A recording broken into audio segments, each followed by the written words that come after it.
Paz, meus irmãos, uma boa noite a todos. Hoje vamos ver a história do profeta Elias, a parte onde ele pega depressão, ele fica muito triste, fica muito amargurado e ele pede para si a morte. E quantas pessoas hoje no mundo inteiro, depois dessa quarentena aí, esse tempo todo dentro de casa ou até antes, estão com depressão, estão com síndrome do pânico, agorafobia e entre outros males que atinge tanto o sistema imunológico como o sistema cardíaco. Então, vamos entender um pouco como o mal acontece e como isso sobrevém sobre nossas vidas e como se livrar disso, né? De certa forma, não trarei todas as respostas para o caos da vida de cada pessoa. Mas o que a gente pode aprender com a Bíblia, o que a gente pode entender com ela para que possamos ter um abrigo seguro, para que possamos confiar em Deus e atravessar essa depressão, essa tristeza, essa amargura, todos os ataques, todas as fobias que temos. Então acompanhe comigo a leitura que vai lá em 1 Reis, no capítulo 19, do versículo 1 ao versículo 14. Acabe fez saber a Jezebel tudo quanto Elias havia feito, e como matara todos os profetas à espada.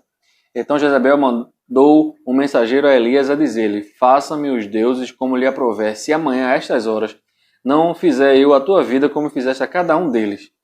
Temendo, pois, Elias levantou-se e para salvar sua vida se foi e chegou a Berseba, que pertence a Judá, e ali deixou seu moço.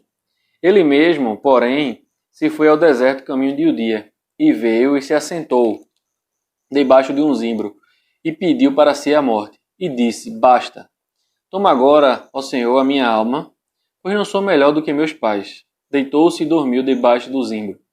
Eis que o anjo o tocou e lhe disse: Levanta e come. Olhou ele e viu junto à cabeceira um pão cozido sobre pedras em brasa e uma botija de água. Comeu e bebeu e tornou a dormir. Voltou segunda vez o anjo do Senhor, tocou e lhe disse: Levanta e come, porque o caminho te será sobremodo longo. Levantou-se, pois, comeu e bebeu. E com a força daquela comida caminhou 40 dias e 40 noites até Horebe, o monte de Deus. Ali entrou numa caverna onde passou a noite, e eis que lhe veio a palavra do Senhor, e lhe disse: Que fazes aqui, Elias? Ele respondeu: Tenho sido zeloso pelo Senhor, Deus dos exércitos, porque os filhos de Israel deixaram a tua aliança, derribaram os teus altares e mataram os teus profetas à espada, e eu fiquei só, e procuram tirar minha vida. Disse-lhe Deus: Sai e põe-te neste monte perante o Senhor. E eis que passava o Senhor, e um grande e forte vento fendia os montes, e despedaçava as penhas diante do Senhor. Porém o Senhor não estava no vento. Depois do vento, um terremoto. Mas o Senhor não estava no terremoto. Depois do terremoto, um fogo. Mas o Senhor não estava no fogo. E depois do fogo, um cício tranquilo e suave. Ouvindo Elias, envolveu o rosto no seu manto e saindo se pôs à entrada da caverna. E eis que lhe veio uma voz e lhe disse: Que fazes aqui, Elias? Ele respondeu: Tenho sido em extremo zeloso pelo Senhor, Deus dos exércitos, porque os filhos de Israel deixaram a tua aliança, derribaram os teus altares e mataram os teus profetas à espada. E eu fiquei só, e procuram tirar-me a vida. Esse é o relato do grande profeta do Senhor, o profeta Elias. O profeta que operou com bastante eficácia sobre tudo aquilo que Deus disse. É tanto que ele há uma equiparação com Moisés em todos os seus atos. Elias ele foi o segundo maior profeta que a Bíblia teve em todas as suas atitudes. E ele tinha derrotado os profetas de Azera, que serviam a Jezebel. E depois de ter feito essa derrota sobre o monte, ele executou todos lá no lago. Matou 450 profetas junto com outros homens. E depois desse acontecimento, Elias, caminhando na sua cidade, recebeu um recado de Jezebel. E Jezebel disse para ele que amanhã faria a mesma coisa com ele, o que ele fez com os profetas. Então ele teve medo e fugiu. Vemos algo interessante. Como Elias era um homem comum. Ele poderia ter ficado, ele poderia ter dito, não vai acontecer nada, eu sou protegido de Deus, eu sou ungido de Deus, eu sou o profeta de Deus. Ele poderia ter se engrandecido pelo que ele tinha feito, pelo fogo que tinha descido. Poderia ter acontecido tudo. Mas ele simplesmente teve medo. Para você ver que, na condição em que ele estava, ainda assim ele estava de forma de humildade e submisso à situação. Confiava em Deus, com certeza. É tanto que ele orou e o fogo caiu do céu. Mas apenas uma palavra de uma mulher foi o suficiente para desequilibrar toda a vida deste homem.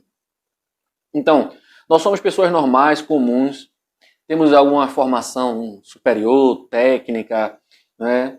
Todavia, o que mais importa para o cristão é a sua salvação, é a sua vida. Todos os dias acordamos, pensamos como será o dia da manhã, o que acontecerá de bom ou de ruim. Vivemos o dilema da incerteza do dia a dia, né? Aqui na Terra. Aqui neste mundo, depois da salvação, o que mais precisamos é de fé. E isso é incontestável, inquestionável. Mas por que, depois da nossa salvação, a coisa que mais importa aqui nesta terra, neste local aqui, é a nossa fé? E por que devemos todo dia alimentar a nossa fé? Jesus Cristo disse que a nossa fé é menor do que um grão de mostarda. É praticamente quase imperceptível a nossa fé, né? Mas fé, ela está ligada a crer, né? Como diz lá em Hebreus.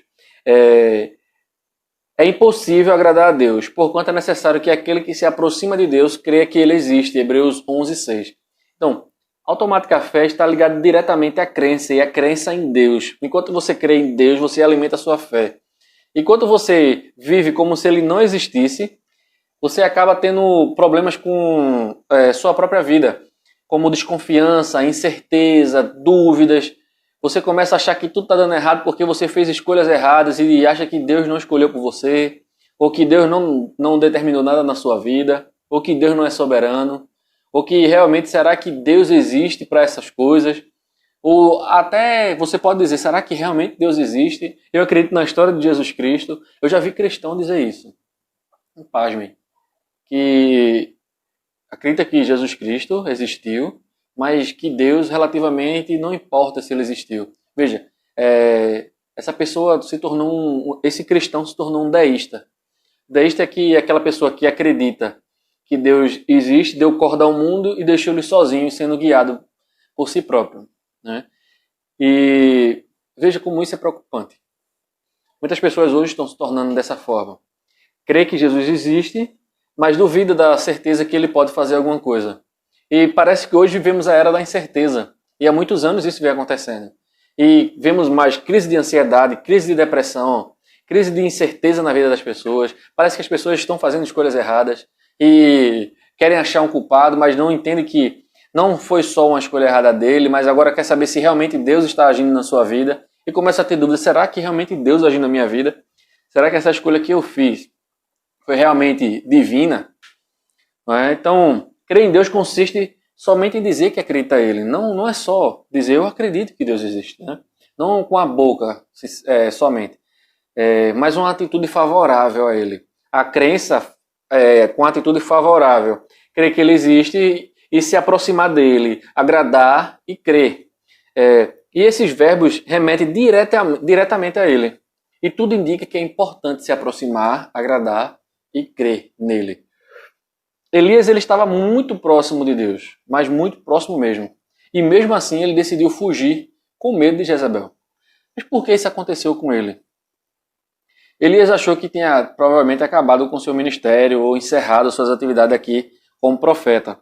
E algum tempo depois, quando Jezabel soube que ele tinha feito essa grande vitória ali, essa guerra, ele tinha vencido essa guerra contra o sacerdote de Azera, então ela tentou agir com vingança. E ele sabia que aquilo podia acontecer e atingir ele, porque a mulher estava com raiva, com ódio.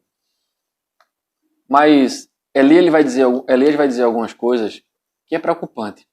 Depois que ele fugiu, ele vai para debaixo de um zimbro e pede para si a morte. Mas veja, ele bastava fugir, se esconder, se abrigar em algum lugar. Não precisava pedir para si a morte, mas ele estava cansado, saturado, estava ansioso, ele estava com, vamos dizer, um princípio de depressão. depois de ter trabalhado tanto, e ele olha para essa mulher e diz, nossa, agora essa mulher quer me matar. E ele começa a dizer, será que realmente Deus está comigo? Será que realmente Deus está me acompanhando? Porque essa mulher agora quer me matar e parece que Deus não está do meu lado. Porque tantas coisas têm acontecido, eu tenho feito tantas coisas para o Senhor e Ele não tem me ajudado. E Elias, ele pede para si a morte. E ele diz, basta. Aí no versículo 4, toma agora, ó Senhor, a minha alma, pois não sou melhor do que meus pais. Ele fala isso dos outros profetas. Ele fala isso das pessoas que vieram antes dele. Eu não sou melhor do que eles, Elias está dizendo. Você vê que ele agora começa a passar num estado de diminuição. Ele começa a se tornar pequeno, ele começa a se desvalorizar, ele começa a se desmerecer, ele começa a ter uma atitude de pequenez. Porque é isso, a depressão vem nesse sentido, depreciação. Você começa a se sentir inútil, você começa a se sentir desfavorável, você começa a se sentir pequeno, você começa a sentir que é uma pessoa que não tem valor algum. E você pode ter feito coisas grandiosas, coisas muito importantes, perfeitas, e mesmo assim você começa a se depreciar, você começa a se sentir triste por tudo que você tem feito. Então, ele vai, deitou e dormiu debaixo do zimbro. E eis que o anjo tocou e lhe disse, levanta e come. É muito provável ali que ele deveria estar com fome, né? Você quando começa a sentir fome, você começa a sentir cabisbaixo, você começa a se sentir triste. Eu mesmo fico muito chateado, muito revoltado quando eu estou com fome, né? Então, o corpo da gente ele reflete também por causa da comida. Ele olhou e viu junto à cabeceira um pão cozido sobre as pedras, em brasa, e uma botija de água. Comeu, bebeu e tornou a dormir. Veja, ele comeu, bebeu e voltou a dormir. Ele viu o anjo ajudando ele ali. Mas, veja, só a atitude de ver o anjo podia trazer para ele uma segurança. Mas não foi suficiente, porque o anjo, além de ter cozinhado para ele, ter feito a comida para ele ali, ter colocado pão e água para ele se alimentar, ele olhou aquilo, comeu e voltou a dormir. Ele não estava se importando mais com a situação. Ele não estava satisfeito com aquilo. Ele não estava mais com vontade de fazer alguma coisa. Então, no versículo 7, voltou segunda vez o anjo do Senhor, tocou-lhe e lhe disse, levanta e come, porque o caminho te será sobremodo longo. Então agora, provavelmente o anjo fez mais comida para ele, depois de um pouco tempo que ele tinha descansado, fez outra vez comida para ele se renovar, se alimentar e criar forças e energia, porque o anjo disse, o caminho será longo. Então, Elias se levantou, diz aí no versículo 8, comeu, bebeu, e com a força daquela comida, caminhou 40 dias e 40 noites. Olha, depois disso Elias não se alimentou mais. Ele caminhou 40 dias e 40 noites. Veja aí a atitude da quarentena, né? 40 dias sem comer. Vendo que Moisés também passou 40 dias sem comer. E depois vemos Jesus com essa atitude também, que foi 40 dias no deserto. Então essa palavra quarentena, ela não significa que ela é algo assim, sem valor algum. Sem valor algum. Há muitos fenômenos que depois dessa quarentena que está acontecendo no mundo inteiro, que é bastante interessante, né? A Terra parece que está passando por um processo de purificação. Recentemente vi que no canal de Veneza, o canal lá está tão limpa a água, bastante limpa, límpida, né? Pura, que as pessoas conseguem ver o fundo dela. Conseguem ver o fundo do canal. Não é? Então isso não acontecia há muitos anos e por causa da poluição. Todas as indústrias que poluem o ambiente estão paradas. Quer dizer, a Terra está passando por um processo de limpeza e higienização depois desse vírus. Esse vírus deixou todo mundo em casa. Deixou todo mundo guardado em casa e muitas pessoas morreram, mesmo dentro de casa, mesmo se resguardando. Outras que não estavam na sua cidade morreram fora. E, de certa forma, depois de muito tempo você dentro de casa, você começa a ficar um pouco triste. Você começa a ficar um pouco ansioso, preocupado. Você começa a ter incerteza do que vai acontecer no outro dia. Você não sabe quando essa quarentena vai acabar. Você fica pensando, meu Deus, quando isso vai acabar? E ninguém tem certeza de nada. Só há especulação.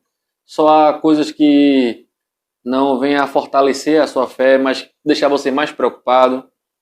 Infelizmente, Esse somos nós. Totalmente dependente de Deus. Totalmente dependente dele. Para a nossa comida, para a nossa vida, para a nossa vestimenta, para tudo. Então, hoje, mais do que nunca, não podemos andar ansiosos. Temos que deixar que Deus haja na nossa vida. E na vida da nossa família. E em todos os locais. E deixar que Ele trabalhe por nós. Porque, veja, depois que Elias comeu, ele teria que andar 40 dias e 40 noites até o Monte Horebe, o monte de Deus. Quem ele encontraria nesse monte? Deus. Onde hoje você tem facilidade de se encontrar com Deus? Jesus Cristo ele facilitou o processo para nós. Ele disse que você deveria entrar no seu quarto, fechar a sua porta e orar em secreto. Que o Deus em secreto, ele vai lhe responder: este é o monte de Deus, é o seu quarto. Esse é o lugar onde você vai encontrar com Ele. Chame Ele, clame por Ele. Diga a Ele: Senhor, eu estou aqui. Senhor, eu estou aqui. Estou triste. Estou abatido. Minha vida está um fracasso. Eu não sei mais o que fazer.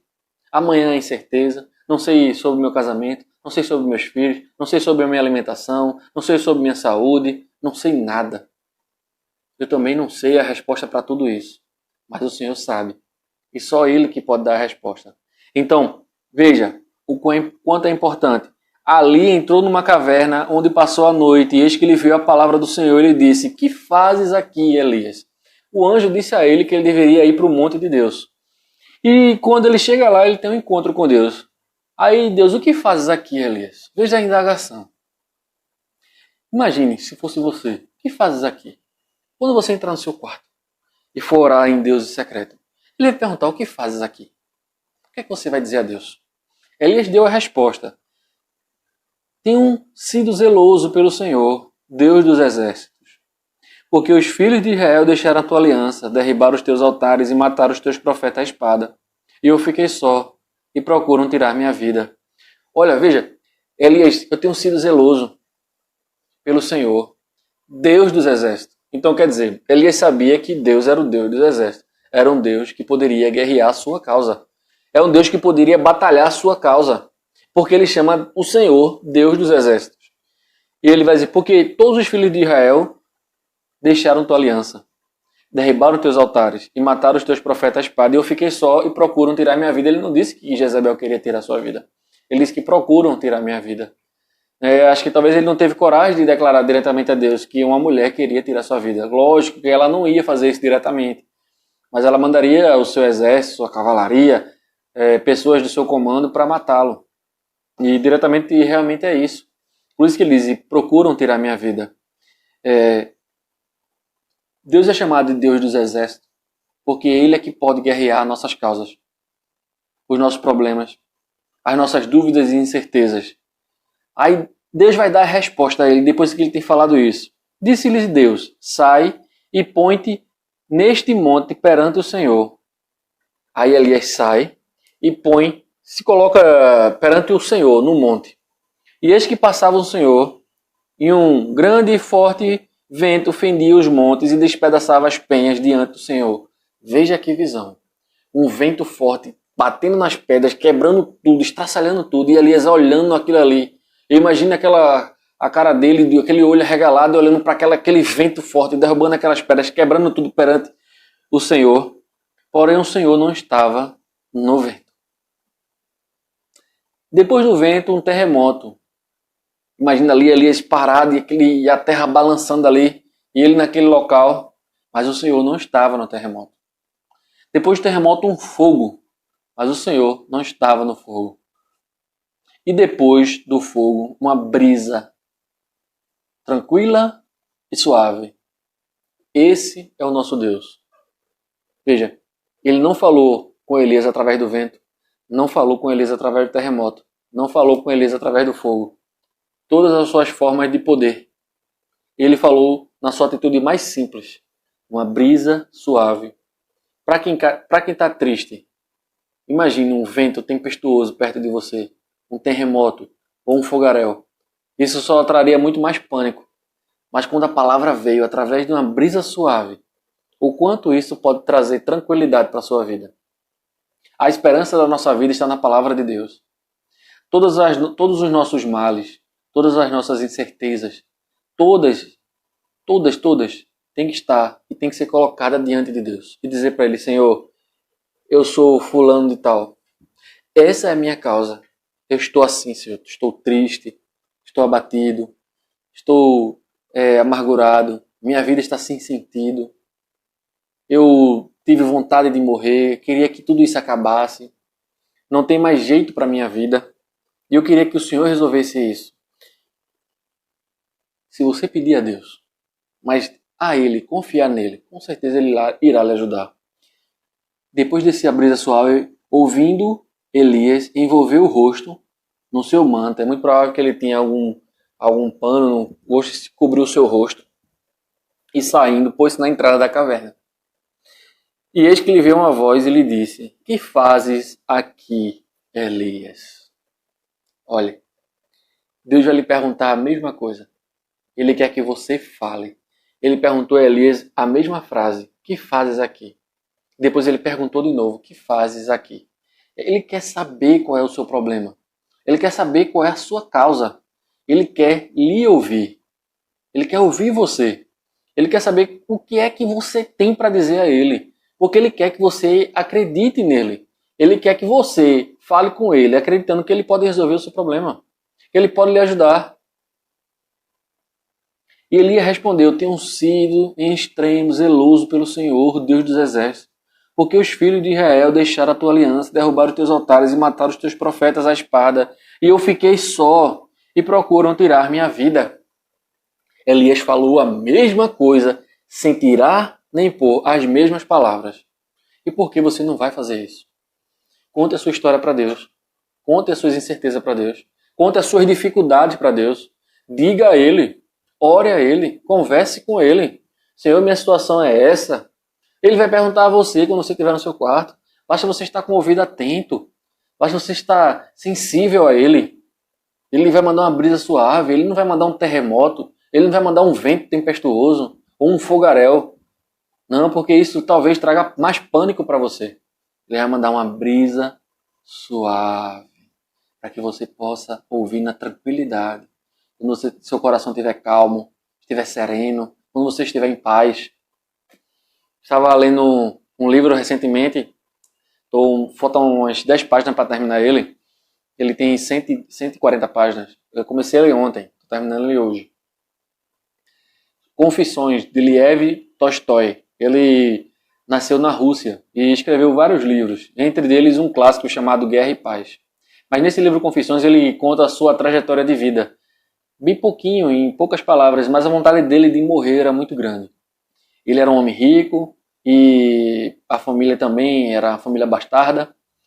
E ele tinha muito conhecimento, era uma pessoa estudiosa e com esse conhecimento também conseguiu ganhar dinheiro, ter uma casa boa. Mas isso não trazia felicidade para ele. Ele foi cristão desde pequeno, na igreja católica ortodoxa russa. Mas isso não trazia felicidade para ele. E sempre ao seu redor ele via bastante hipocrisia. Tanto dos líderes, quanto de seus amigos e familiares. E quando ele entrou na faculdade, aí que foi o fim.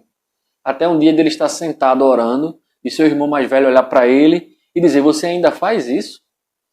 Aí ele, depois desse dia, parou de orar. Passou-se 30 anos sem falar com Deus.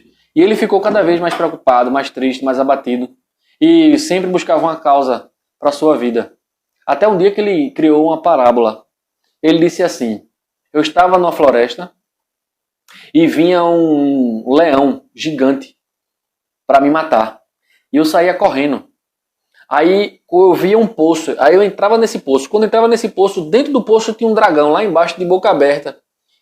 Aí eu entrava no poço e me segurava em umas cordas que tinha nesse poço. E na saída do poço tinha um leão querendo me devorar. E no fundo do poço tinha um dragão querendo me engolir. Aí eu pensei, se eu me segurar nessas cordas aqui, eu estarei seguro, né? Até que tudo isso passe. Só que ele olhou para o lado e viu que na ponta da corda tinha umas galhas com mel. Ele disse: vou tomar um pouquinho desse mel aqui para me fortalecer, porque as mãos já estavam ficando fracas. E ele começou a segurar. E começou a lamber esse mel. Só que daqui a pouco apareceram 2 ratos, um branco e o preto. E esses ratos começaram a roer a corda, Começaram a roer essa corda. E ele começou a dizer assim: se eu sair agora lá fora, esse leão vai me matar. E se eu cair no poço, esse dragão vai me engolir. Mas eu estou vendo esses 2 ratos aqui que estão fazendo um serviço por mim. Então chegou o fim da minha vida. Não tenho mais propósito nenhum para ele. Qual é a tradução disso? O ratinho branco e o ratinho preto era o dia e a noite. A morte que estava lá fora era que ele deveria enfrentar a vida. E o fundo do poço era o suicídio. E ele tinha vontade de morrer. E ele nessa parábola, ele foi muito interessante, eu gostei muito, é que devemos nos dedicar à vida e enfrentar a vida assim como ela é de verdade. Tem um leão lá fora, mas devemos enfrentar ele. Mesmo que isso custe qualquer coisa na nossa vida. Porque os 2 ratinhos estão roendo a nossa corda e podemos cair no buraco, no poço, onde tem um dragão que vai nos engolir. Então, a única saída é enfrentar o problema. Contar esse problema para Deus. Então, nessa causa hoje, que Deus possa lhe dar essa orientação e que você possa estar atento à sua palavra. Você possa dar ouvido a Deus, se preocupar com Ele e se ocupar com Ele. Irmãos, eu quero muito que vocês leiam a Bíblia. E nesse momento que vocês estão em casa, leiam bastante. Eu já li o Novo Testamento todo e já estou lendo de novo. Eu quero que vocês se motivem a ler a palavra de Deus. E quanto mais você lê, se encher disso e ler de novo, até cansar. Até não ter outra coisa que você saiba se não ser a palavra de Deus. E que você fique cheio disso. E que você procure a Ele todos os dias e todas as noites. Ele é que tem a resposta para todas as suas causas. E para a causa do mundo é só Ele que tem a resposta. Porque foi Ele que fez esse mundo. Então se Ele fez o mundo está nas suas mãos e o controle de tudo está com Ele. Quanto mais a sua vida.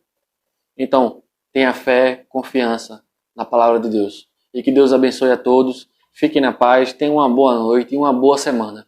E ore para que Deus traga uma resposta boa essa semana. Para que a gente possa sair do nosso cativeiro e ter o convívio da rua novamente. Não é? E que a gente possa estar na igreja realmente comemorando, se abraçando, orando e ouvindo a palavra de Deus. Diretamente e pessoalmente. Que Deus abençoe a todos. Em nome de Jesus. Amém.